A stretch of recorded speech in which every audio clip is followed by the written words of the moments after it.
Bonjour à tous, c'est Midori du coin des japonophiles et c'est Florane. Nous allons vous parler de la culture japonaise depuis le restaurant japonais Idaya à Dole dans le Jura. Dans cette chaîne, nous utilisons cet instrument appelé le shabo pour vous parler d'un genre très rare de la musique traditionnelle japonaise appelée la hauta. La raison pour laquelle j'ai choisi la hauta est que je l'ai appris au Japon. J'ai rencontré une merveilleuse maîtresse hauta à Tokyo il y a plus de 10 ans. Au début, je n'ai pas pu apprécier cette musique en raison de ses gammes qui m'étaient inconnues et de ses paroles difficiles à comprendre. Mais peu à peu, j'ai été fascinée par le monde de la hauta tel qu'elle me la transmettait. Les interprètes de ce genre musical sont très rares dans le Japon moderne et on ne peut l'entendre que dans les osashiki et les yosei. Les osashiki sont les restaurants avec les geishas et les yosei sont les petits théâtres qui présentent des rakugo, pièces humoristiques de l'époque Edo. Cependant, la hauta est une musique très riche culturellement, remplie d'esthétisme et de l'esprit japonais.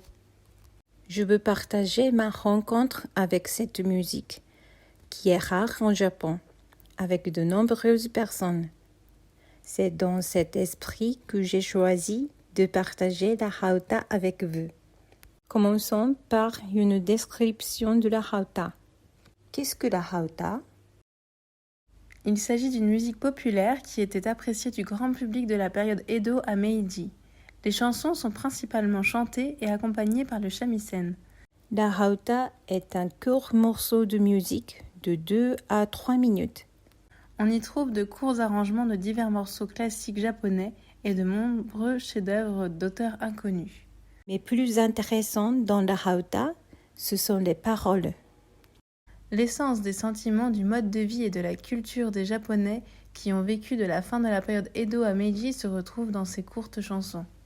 La hauta est une musique qui s'est répandue plutôt dans la classe populaire. Il y a donc très peu de documents et certaines des paroles sont difficiles à comprendre.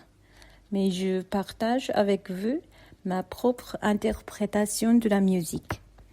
En comprenant les paroles des hauta et en les chantant à l'aide des techniques vocales propres à la musique traditionnelle japonaise, vous pouvez ressentir de manière réaliste la joie, la colère, la tristesse et le plaisir des personnes qui vivaient à cette époque. Nous vous proposons un cours de chant et de shabo sur YouTube. Il s'agit d'une expérience culturelle particulière. Ensuite, je voudrais présenter mon instrument, le shabo. Le shabo est une nouvelle version du shamisen. Celui-ci vient de la boutique Shamisen Rakuya de la préfecture de Toyama. Ce qui est génial avec cet instrument, c'est qu'il est très facile à entretenir.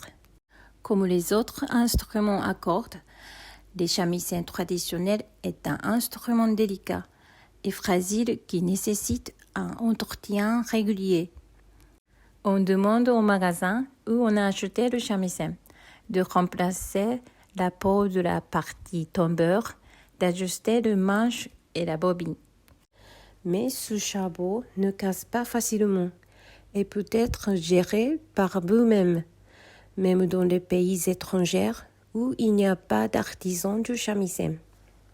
En fait, le shabo est de qualité inférieure au shamisen traditionnel en termes de tonalité et de volume.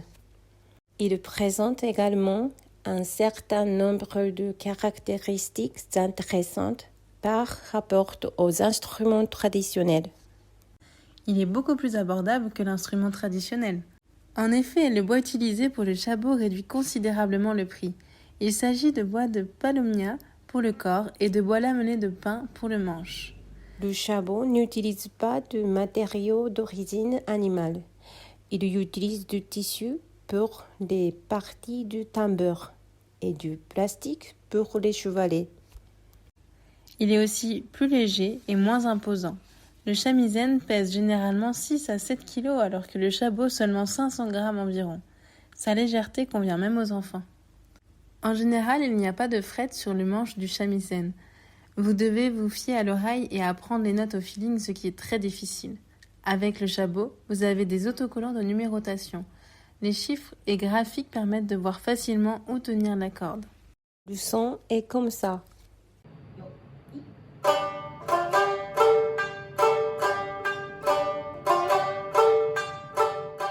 Nous espérons rendre le chabot disponible au Ida Jotin à l'avenir.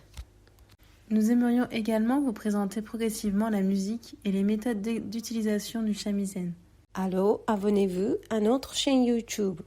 Vous pouvez aussi nous retrouver sur Facebook et Instagram pour suivre nos dernières actualités. Vous trouverez les liens dans la description. On se revoit dans la prochaine vidéo.